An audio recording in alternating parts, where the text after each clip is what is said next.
Come to Hot Edition. Coming up tonight, Pres.Mahama describes killing of Ghanaian traders in Burkina Faso as a troubling indicator of rising insecurity in the sub-region as a death toll from the deadly attack rises to 8. Tonight, we interrogate this. Meanwhile, government has directed the immediate medical evacuation of all injured Ghanaian victims in Burkina Faso.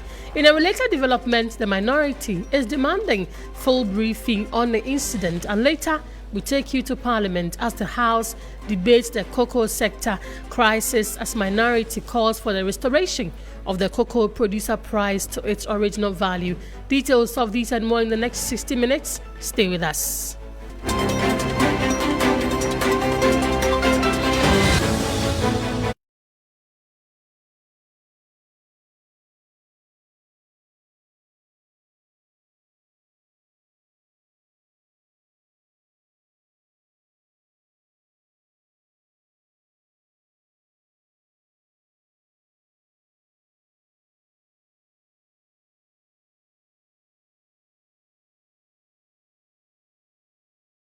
Begin the bulletin from here. My name is Pres.Mahama. Pres.Mahama has expressed deep regret over the killing of Ghanaian tomato traders in northern Burkina Faso. 7 Ghanaian traders were killed in a terrorist attack on Saturday, February 14. Speaking at the Ghana Tree Crop Investment Summit in Accra, Pres.Mahama described the incident as a troubling indicator of rising insecurity in the sub-region. We live in a dangerous sub-region. Recent incident has shown what the threat of instability and insecurity is to our regional integration and trade. As has been the tradition over decades, we trade amongst ourselves, and so agricultural products from Ghana are traded into Burkina Faso, and agricultural products from Burkina Faso, Niger, onions, tomatoes are traded into Ghana. Recently, some traders from Ghana went to Burkina Faso to buy tomatoes, and they were ambushed in a village where they were transacting, and armed insurgents, terrorists armed those attacked, and unfortunately we lost a number of our compatriots. Happily, there are few survivors, and so the Ghana Army is arranging to medevac them from Burkina Faso so that those who are injured can continue to receive treatment here in Ghana. And so, on behalf of government and people, we express our condolences to the families of those who were either killed or have been injured. Pres.Mahama there. Meanwhile, the death toll and the deadly attack has shot up to 8. The Ministry of Foreign Affairs has issued a statement, and it says the government of the Republic of Ghana regrets to inform that the recent jihadist attack of 14 February 2026 in Titao in the northern province of Burkina Faso has now claimed 8 Ghanaian lives. Initially, 7 members of the Ghana National Tomatoes Traders and Transporters Association who were engaged in lawful trading activities in the Titao area were attacked and killed by the terrorists.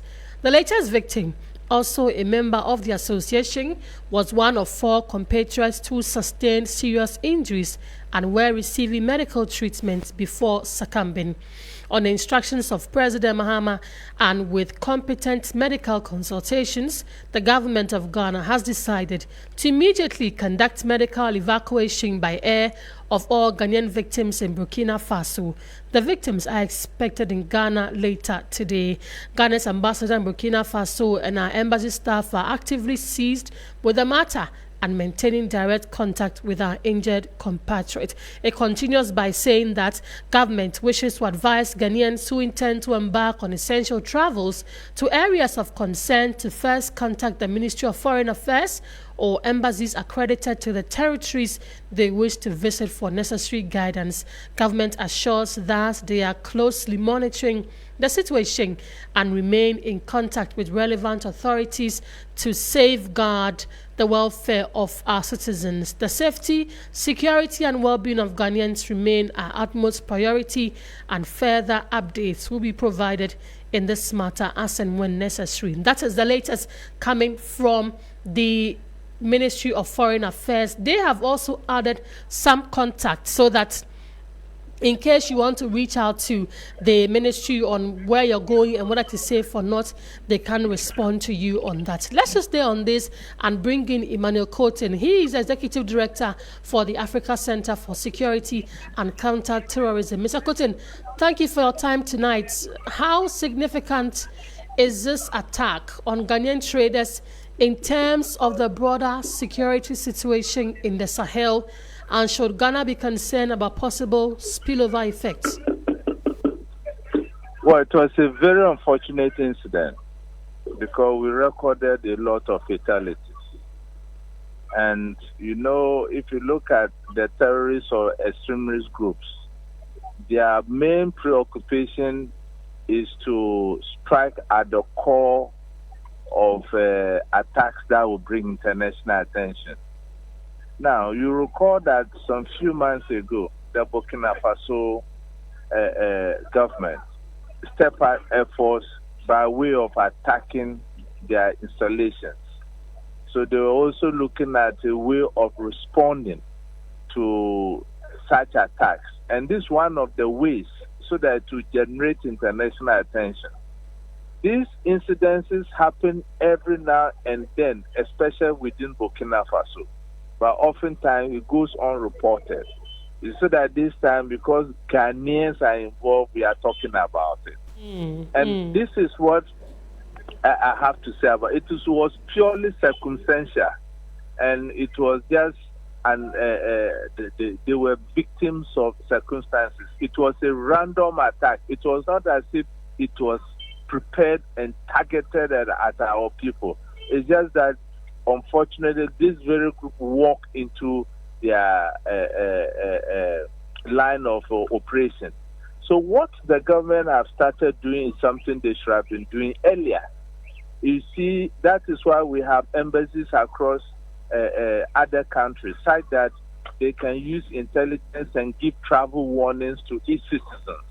And you know, extremist groups are very ripe in those areas, especially if you are crossing to Burkina Faso from the Hamle, the Paga, or from the Boku enclave.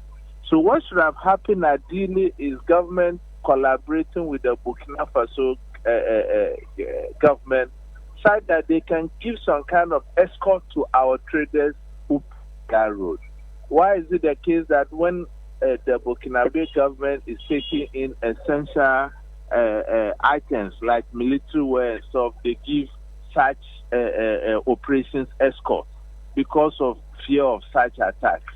So I think that is a wake-up call, and the president himself have come to say what all of us have known as security practitioners, that the rise in violent extremism or violent extremist attack in the Sahel are rapidly increasing, and steps must be taken to combat it. And no country can do it alone.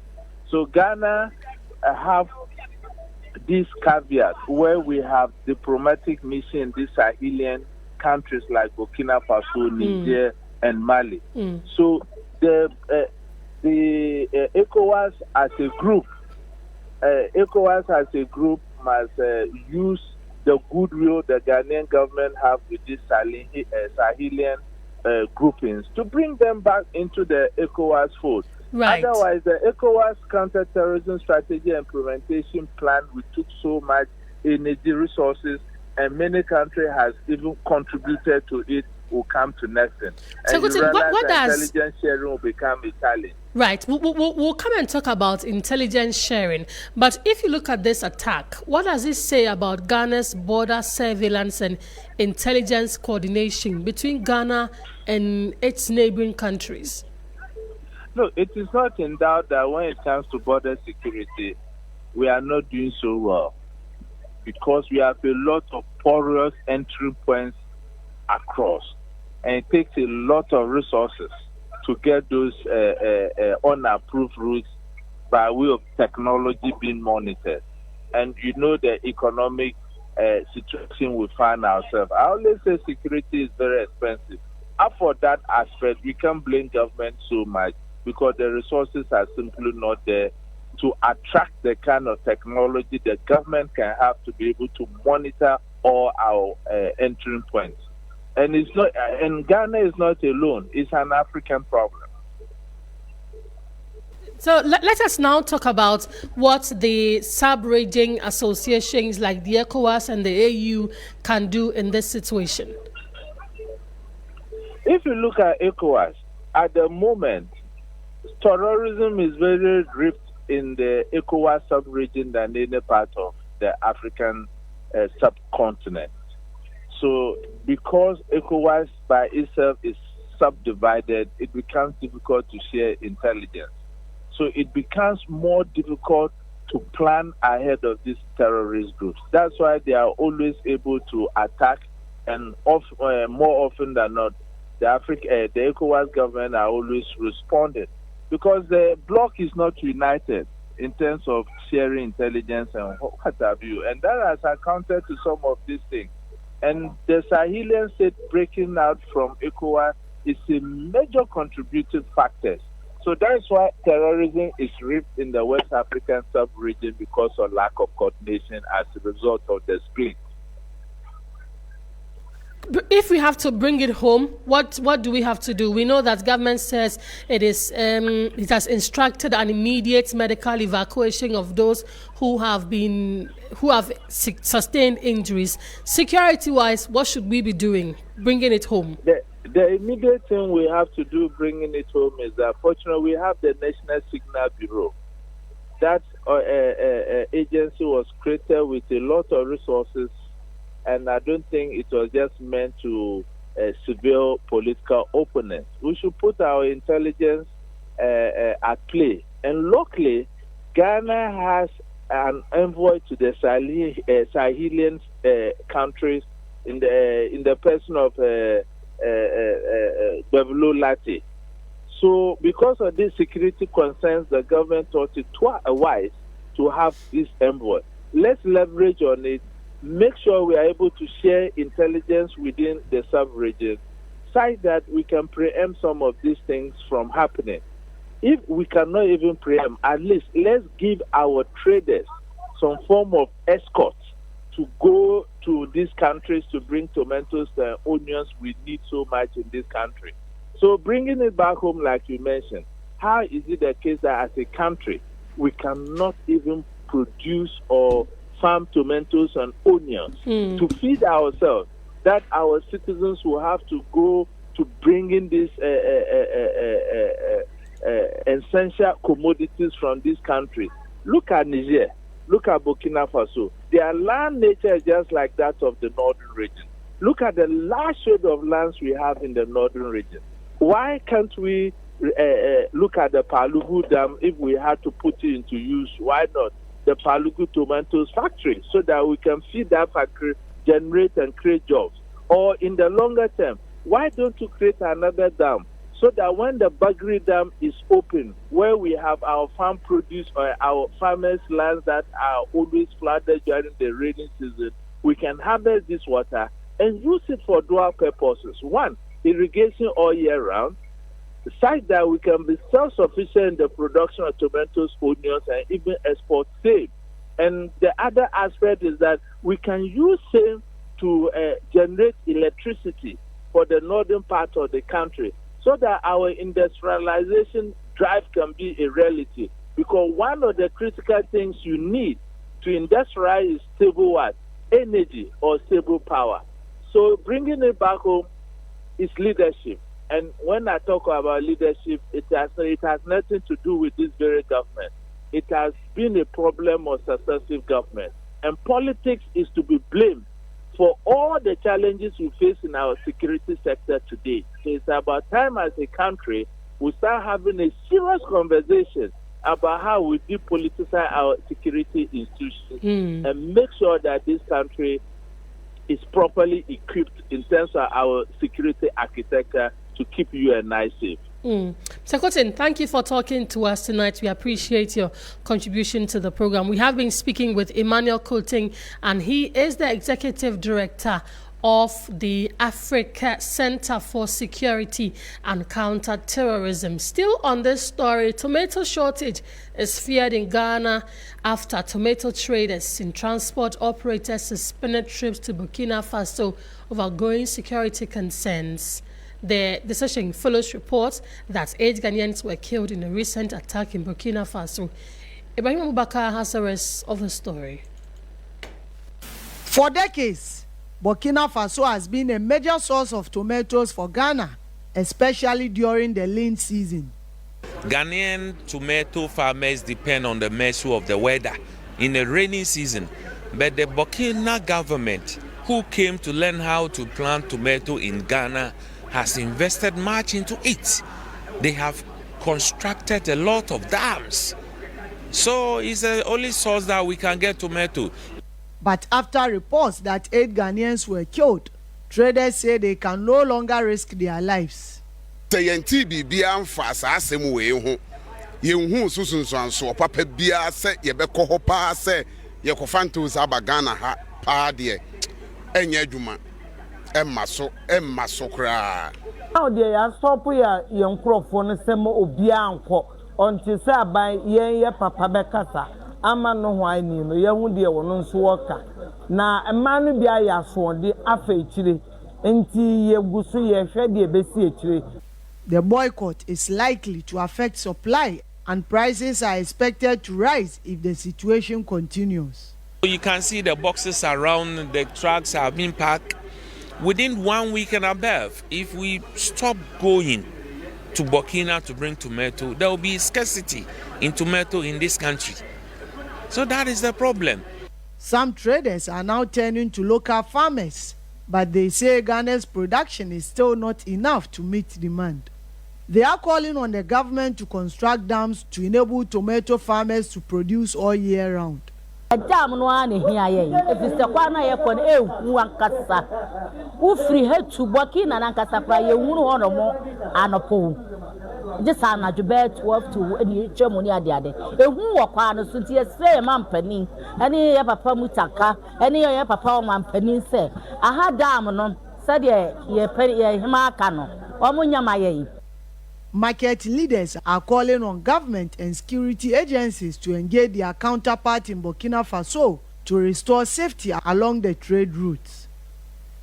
Even if they are not ready to construct the dam, they should provide security for the transporters when they are entry.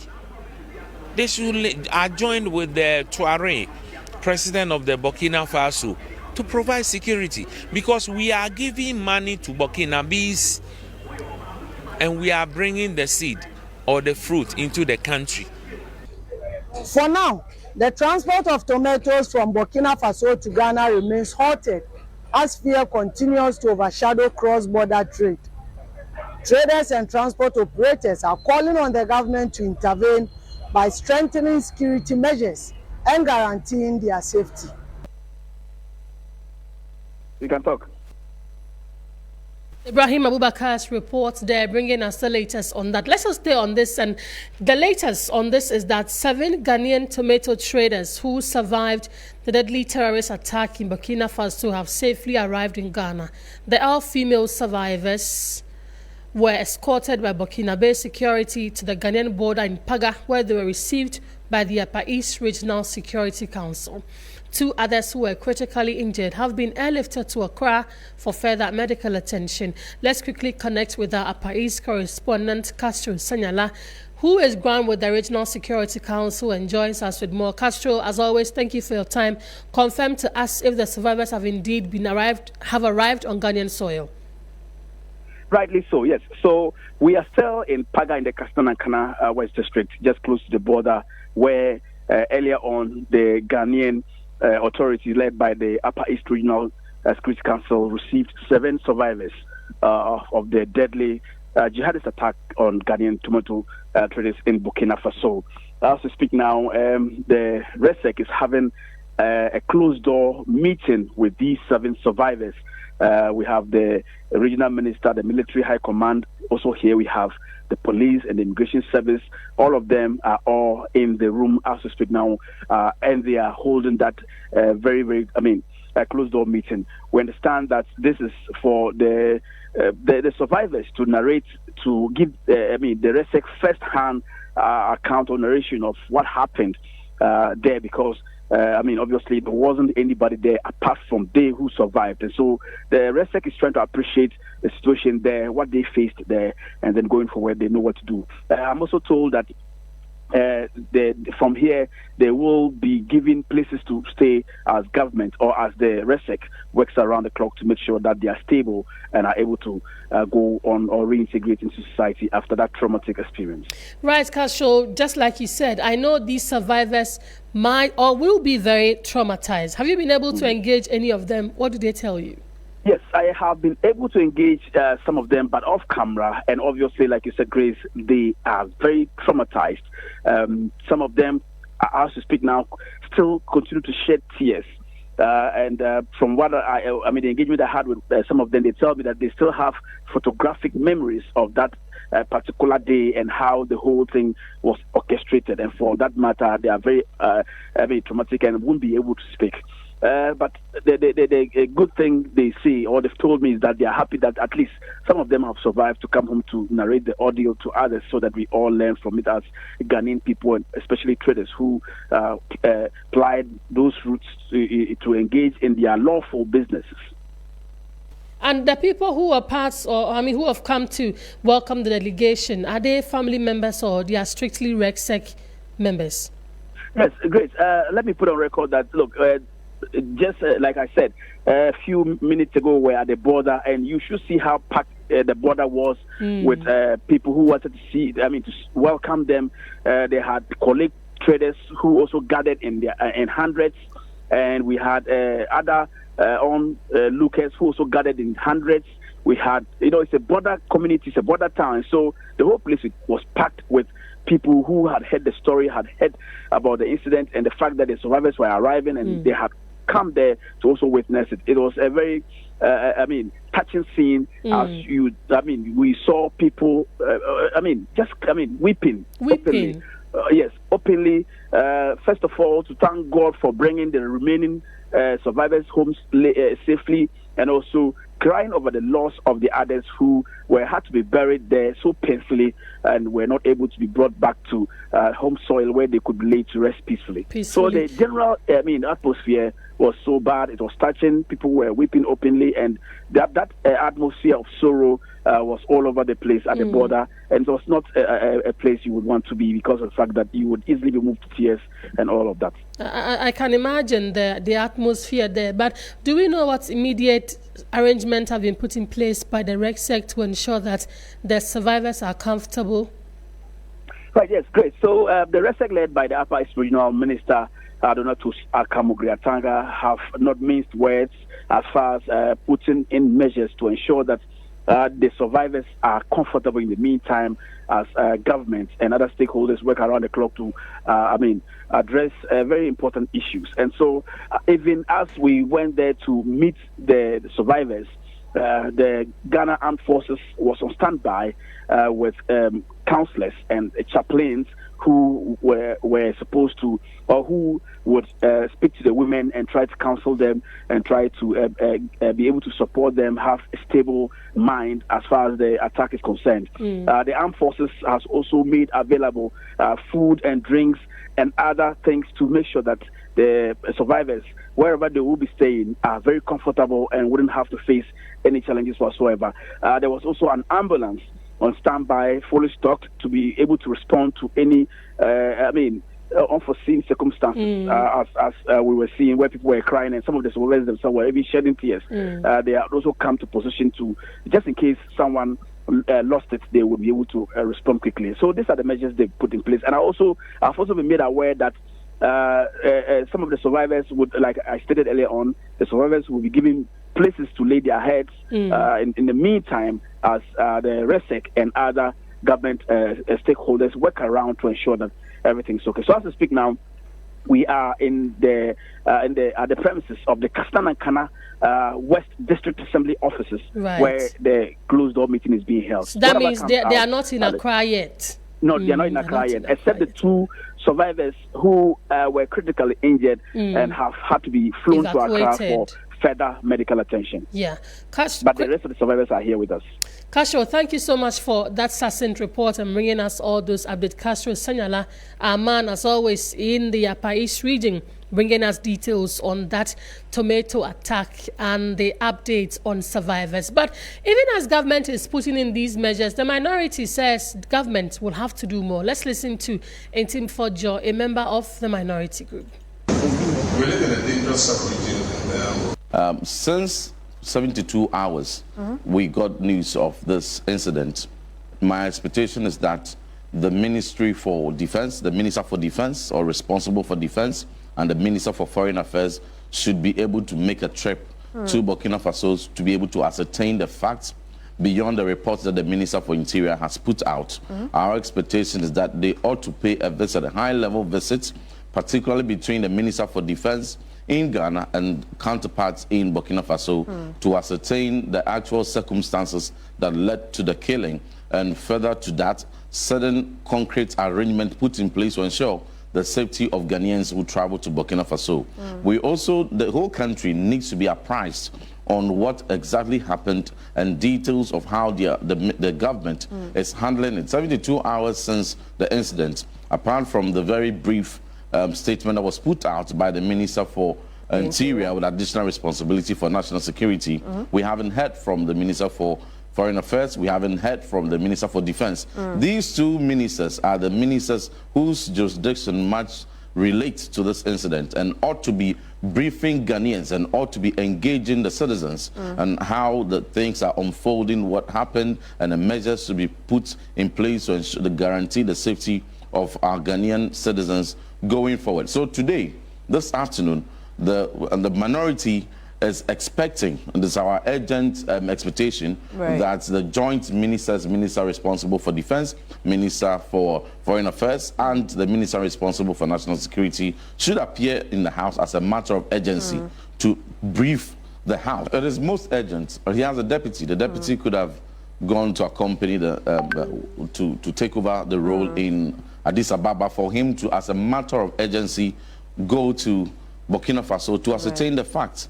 And we have the Minister responsible for Defense, Acting Minister for Defense. Any of these 2 could have, as a matter of urgency, traveled. By now, we're expecting one of them to travel there to ascertain. And that brings us to the concerns we've been raising. There's a major defense leadership failure because we have a lot of intelligence, and within the security architecture of this country, it is for a reason that constitutionally, Minister for Defense substantively is expected to be appointed. For 7 months, we haven't had a substantive Minister for Defense. And so for 7 months, there's an acting minister who at the moment is engaged and deeply, engaged in cocoa financing and its challenges and making announcements, slashing, cocoa prices.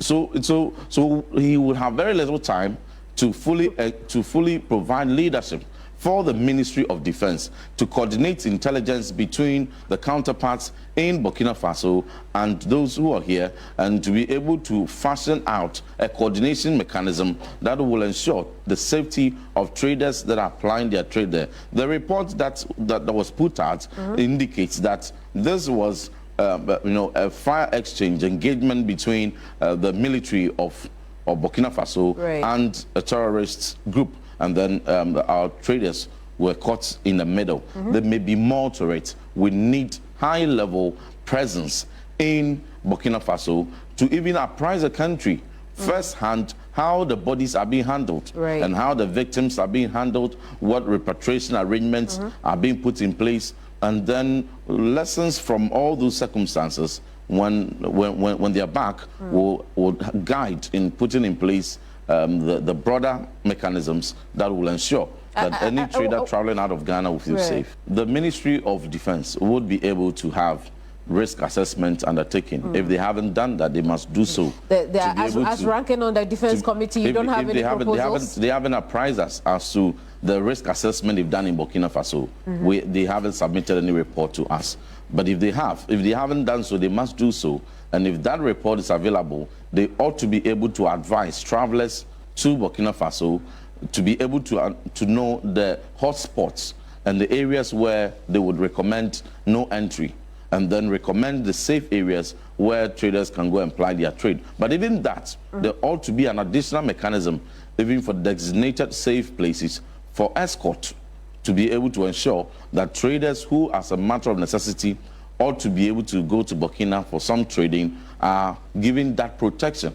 If a politician, a minister, deputy minister, a CEO travels to Burkina today or even yesterday, they are given a full protection by the relevant security representatives in Burkina on behalf of the state to ensure their safety. So if the politician is protected to travel and return safely, the trader ought to be offered that same protection, cognizant of the situation we are dealing with in the sub-region, and particularly within our neighbors and within our borders. It is so important that the safety of our travelers are held in utmost importance.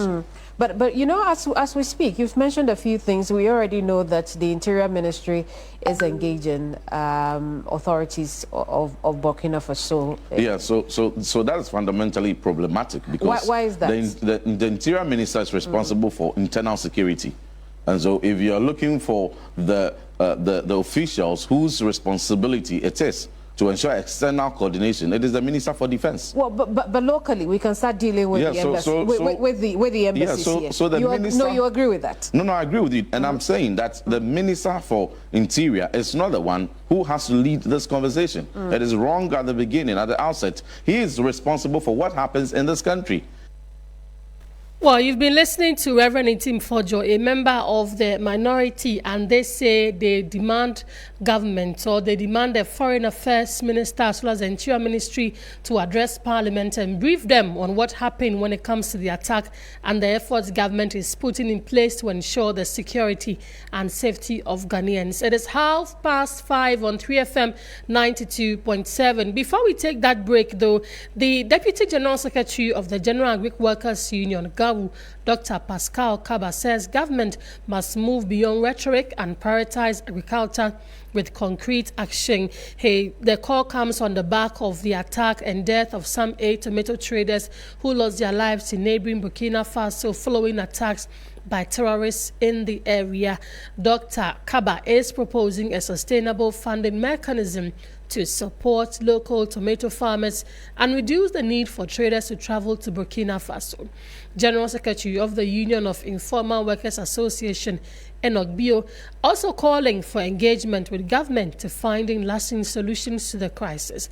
Both GAU and the Informal Sector Union insist that government must establish alternative funding arrangement to strengthen local tomato production and safeguard livelihoods. This is Hot Edition on 3FM 92.7. We are back with more stories after this break. Stay with us.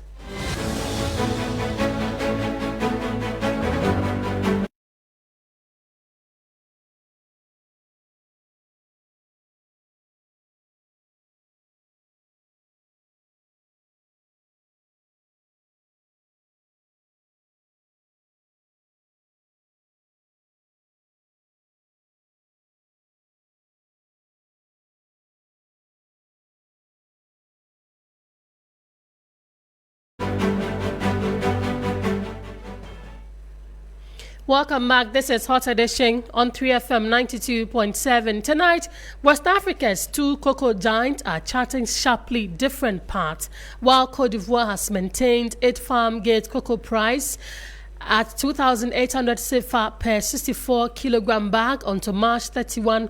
Ghana has moved in the opposite direction, cutting its producer price by 28.6%. Ghana's Finance Minister, Dr. Kasia Latofo-Singh, announced last week that the price will drop from 3,625 to 2,587 per bag, citing falling global prices, a 50,000-ton backlog at the port, and deepening liquidity challenges within the sector. But Abidjan's decision to hold firm has created a near 1,000 cedis price gap per bag, raising concerns about possible cross-border smuggling, reduced export volumes, and pressure on Ghana's foreign exchange earnings. Meanwhile, the minority in parliament is demanding that government immediately restores the producer price to its original 3,626 per 64-kilogram bag. Minority leader Alexander Penyoma-King is also calling on government and the Ghana Cocoa Board to compensate farmers and license buying companies for any losses incurred following the recent price adjustment. Let's go live to Parliament, where my colleague Christian Yale has been monitoring proceedings. Christian, thanks for your time again. What exactly is the minority demanding from government, and is this a motion, a formal petition, or political pressure? All right, so right now the minority is just asking for at least two things. The first of which is that they want government, as a matter of urgency, to restore the cocoa producer price to what they inherited, i.e. a 3,625 Ghana cedis per 64-kilogram bag. It's what the minority is demanding, that if government is unable to push the price upward, it should not rather, give the farmers a raw deal by reducing the price further down. They say that 28% cut, or what they term as haircut, is what is going to worsen the price of the cocoa farmers. Again, what they are saying or demanding is that since government announced its recent measures through the finance minister after that emergency cabinet meeting, there are some losses or differences that have occurred since that announcement directive was made. And so they are asking government and the Ghana Cocoa Board to ensure that they pay the difference or the gap that has been created after that announcement was made to the cocoa farmers and also to the licensed cocoa buying companies as a matter of urgency to cater for the losses that they have made over the period since last week when that announcement or new measures or raft of measures were announced by the government through the finance minister. Has the majority responded to this call? In fact, the majority leader, Mahama Yariga, responded to this. And the concern for him is that an impression is being created that the reduction in the cocoa prices is an illegality. His response to the minority leader, in fact, even before he would have responded, he had read a statement from the finance minister who was expected to be in the House today to answer to some of these questions. After reading that statement, that gives a full explanatory memorandum or explanation into why government took that decision. The majority leader, stated that there is no illegality caused by the reduction in the cocoa prices, because in any cocoa season, the prices could either be adjusted upward or downward. Now, when it is adjusted downward or slight, the question should be created that government is, committing an illegality. Now, he goes ahead to make the case that they, as a government, are, sympathizing or they share in the sentiment of the cocoa farmers, and as such, they wouldn't go ahead to do anything that, gives them a rip off their busy schedule and all the hard work that they put into producing the cocoa beans. Right. Christian, before I let you go, we know the LGBT bill was also laid in the House. What do we know? Yes, what we know is that this is one bill that has been, replete with controversy. In the last session, it was advertised once and was taken off the other paper. The minority agitated largely about it.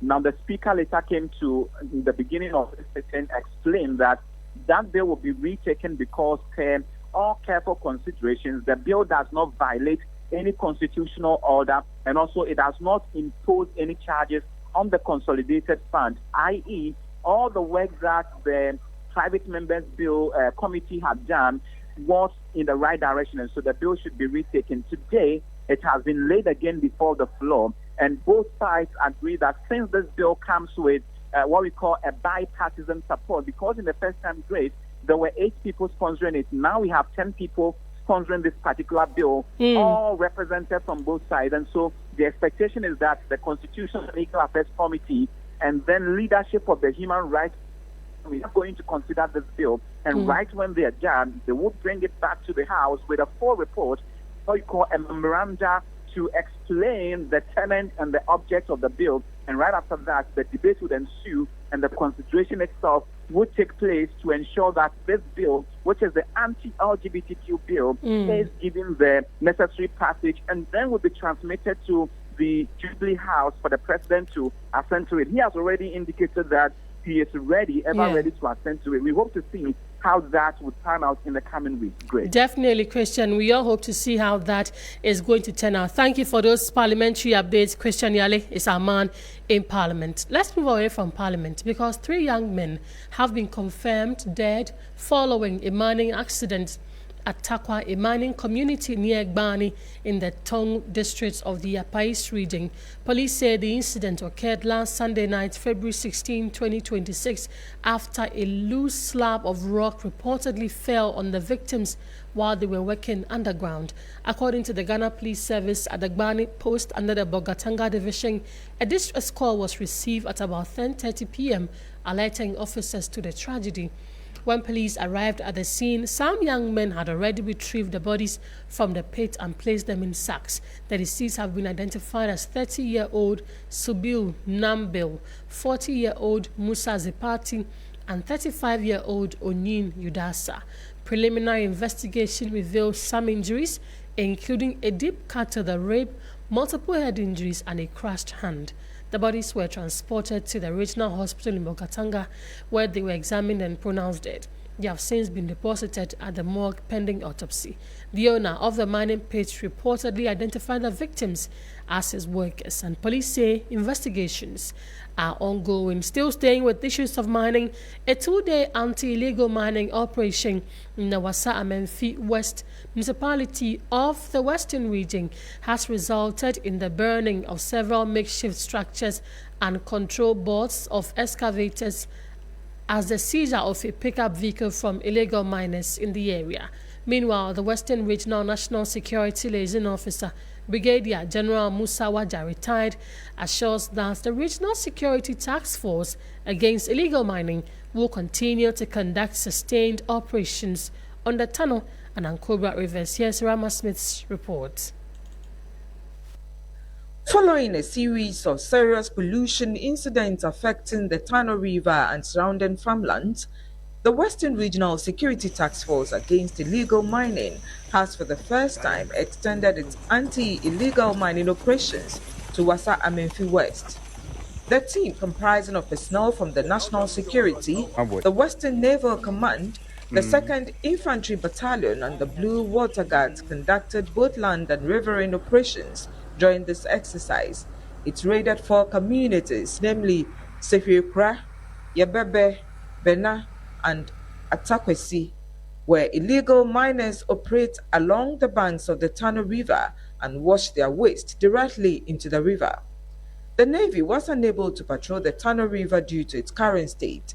It was observed that the illegal miners have developed a new strategy of removing essential parts of the excavators, including control boards and monitors, as well as demobilizing the machinery, making it impossible for the task force to track the equipment. We discovered that most of the illegal miners were operating along close to the Tano River. And all the activities in terms of washing their soil goes into the Tano River, and therefore causing serious pollution. We managed to seize some excavators, but on hearing of our presence, all of them fled and took most of the control board, and even conducted certain mechanics on the excavators, and therefore it affected seriously how it can be evacuated from the site. Despite this, the team was able to burn makeshift structures along the riverbanks, destroy pumping machines, seize 1 Toyota pickup, and remove 3 control boards of some excavators, which were difficult to track due to the nature of the terrain. The team leader, Brigadier General Musa Waja, retired, stated there will be sustained operations on the river for illegal miners operating along the river banks to cease their activities. So there will be sustained operation to create the necessary awareness for these illegal miners who are operating in the river and along its banks to stop the activities in order to improve the surface of the river. There are a lot of challenges, but it's not something that will hinder our operation. And I can assure the good people of the Western region that the River Tano and River Ankubra will be rescued. Irama Smith, Western Region. Irama Smith's report there. Let's go to the court. State prosecutors in the corruption case of former National Service Authority Director Osei Asiedu-Dartey have notified the court that they will amend the charge sheet of the accused person. Asiedu-Dartey is standing trial on allegations that he authorized payments of over 500 million cedis in allowances to more than 60,000 non-existent national service personnel and allegedly diverted 106 million cedis from the NSA's Kumeu Farm project for his personal use. Lord Edwasari has more in this report. Osei Asiedu-Dartey has pleaded not guilty to 14 counts of offences including causing financial loss, stealing and money laundering.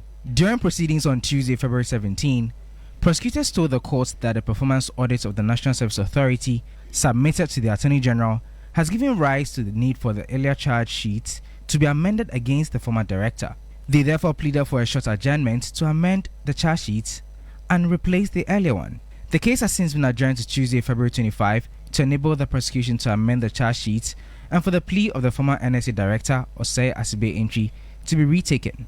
The former National Service Authority director was first granted 800 million Ghana cedi bail on October 30, with Justice Kizita Nako-Akwashi ordering that he provide 6 sureties each backed by landed property.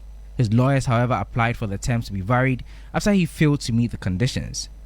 In December 2025, the court subsequently reviewed the bail conditions to 120 million Ghana cedis with 2 sureties, down from the previous 630 million Ghana cedis reduced bail term. Lord Edwasari, TV3 News, Accra.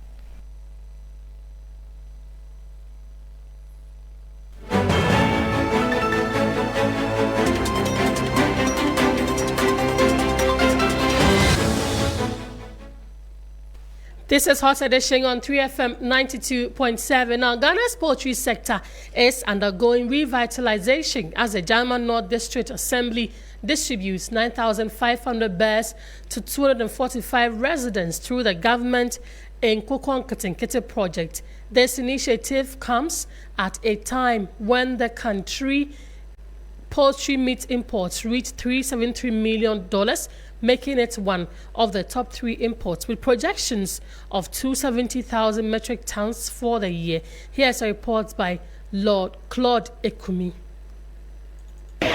Launched by President John Dramani Mahama in 2025, the Nkukon initiative has ambitious plans aiming to distribute 3 million birds to 60,000 households across the nation's 276 constituencies, setting a bold vision for the future of Ghana's poultry industry.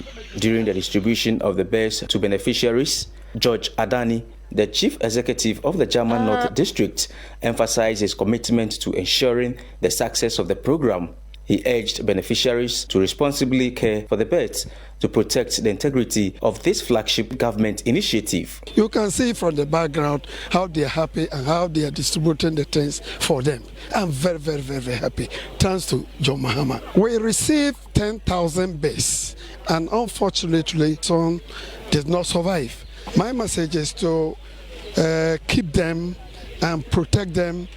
Do everything that is possible for them to survive, because if this exercise fails, meaning and this we failed. So we are particularly about that we've set out all the agric extension officers to go around from here to educate them on how it should be reared. Member of Parliament for the area, Frederick Yao Ahinkwa, emphasized that the Nkokon Kitinkiti program presents a vital opportunity for residents to improve their livelihoods while contributing positively to the region's agriculture landscape. I believe this is the time for us to produce these things locally.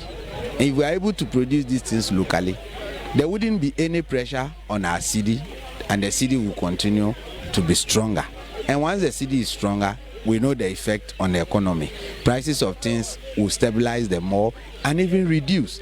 And the rippling effect will be a comfortable life for all Ghanaians. So looking at this initiative, President didn't just say it by word of mouth. He has said it and has implemented it. This is the beginning. Look at how people are patronizing the bets. This shows that they have embraced the policy wholeheartedly. Beneficiaries expressed their excitement and gratitude to the government for this initiative, highlighting the potential it holds for their future. Getting this best will give me another opportunity to have an access to another extra work to my job, because I'm going to learn a lot of, or I'm going to have more experience about how to rear the best. And through that, I think I can have another job to what I'm doing. By reducing the annual import bill of $300 million, enhancing food sovereignty, and creating employment opportunities, the Nkokon Kitinkiti project represents a significant step towards self-sufficiency in poultry production, as well as a game changer for many households. Claude Kumis reports that this is Hot Edition on 3FM 92.7. Business comes up shortly.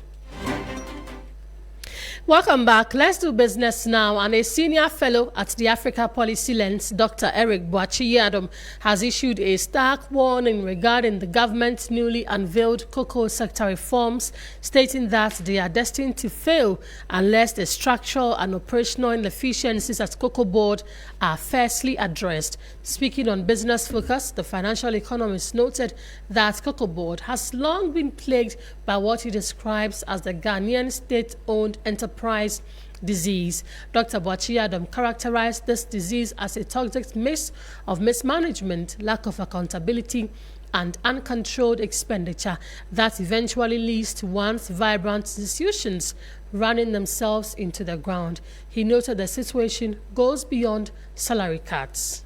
If we endowm all this investment and we don't tackle the fundamental problem of Cocoa Board to ensure that we get enough yield to even feed these factories, all the money that we borrowed will now be pushed on to the average Ghanaian to pay. So we have to be able to tackle the structural issues of the debt that is killing the sector, and find a way to reduce it. We cannot eliminate debt entirely. Now the government is planning to go back and borrow domestically to fund the sector. But I think the structural problem, we need to find a way to address it because nothing has changed. Then secondly, there are operational inefficiencies that we need to be able to look at. All the challenges that cocoa farmers are facing today, we can attribute some percentage to structure, but we can't take operational out. That the fact that the people that are supposed to take decision so that the farmer will be protected, because that's one of the mandates of Cocoa Board. The farmer will be protected, did not take prudent decision enough. Dr. Pres.Mahama is a financial analyst. To other stories, Ghana's Security and Exchange Commission, SEC, has issued a public warning against an online investment scheme operating under the name Mechanism Marketing Limited, saying the company is not licensed to operate in the country's capital market. SEC says Mechanism Marketing Limited, also known as Mechanism, is neither licensed nor authorized to conduct investment business in Ghana. That's more in this 3 Business Desk reports. The regulator, Securities and Exchange Commission, said any investment activity undertaken by the company is illegal under Ghanaian law. According to the Commission, the scheme is being promoted on social media and other online platforms where members of the public are being encouraged to invest. Potential investors are reportedly promised fixed daily returns for completing tasks described as Job 1 through to Job 10. Securities and Exchange Commission says the returns being advertised are unrealistic and unsustainable, and that the structure of the operation bears the hallmark of a fraudulent scheme designed to attract unsuspecting individuals. The Commission also stressed that running an investment operation without a valid license reaches both the Securities Industry Act of 2026 and the Companies Act of 2019. It's one that those behind an authorized scheme could face administrative penalties as well as criminal prosecution. SEC also says it is working with law enforcement agencies to take appropriate action against those responsible. It is urging the public to carry out due diligence before investing and to verify the licensing status of any investment company through its official channels, including website, email, and toll-free helpline. That's a 3 Business Desk report. We know Ghana's Cocoa Regulatory Cocoa Board has announced salary reductions for its top officials for the remainder of the 2025-26 crop year, citing ongoing liquidity challenges in the sector. But what does this mean to the cocoa sector? There's more in this Business Desk report. In a statement issued on February 16, 2026, Cocoa Board confirmed that executive management will take a 20% reduction in salary while senior staff have accepted a 10% cut. The measures take immediate effect and will remain in place for the rest of the 2025-2026 crop year. Cocoa Board says the decision forms part of a broader cost-cutting drive aimed at reducing overall expenditure and aligning operational costs with revenue.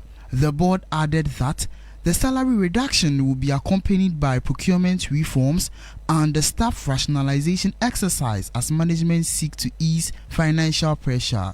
The announcement comes at a time of growing strain in Ghana's cocoa industry, with rising operational cost concerns about farmers' welfare and highlighted public scrutiny over cocoa pricing and the regulator's financial position.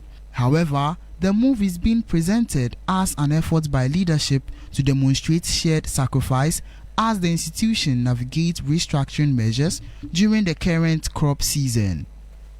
Well, that was a 3 Business Desk report, and that's it by way of Hot Edition on 3FM 92.7. It came to you from our studios here at Adesawe Kanda, Accra. Many thanks for joining us. My name is Grace Hamwa Ajiman. Log on to 3news.com and get some more stories. Enjoy the rest of our programs. Good evening.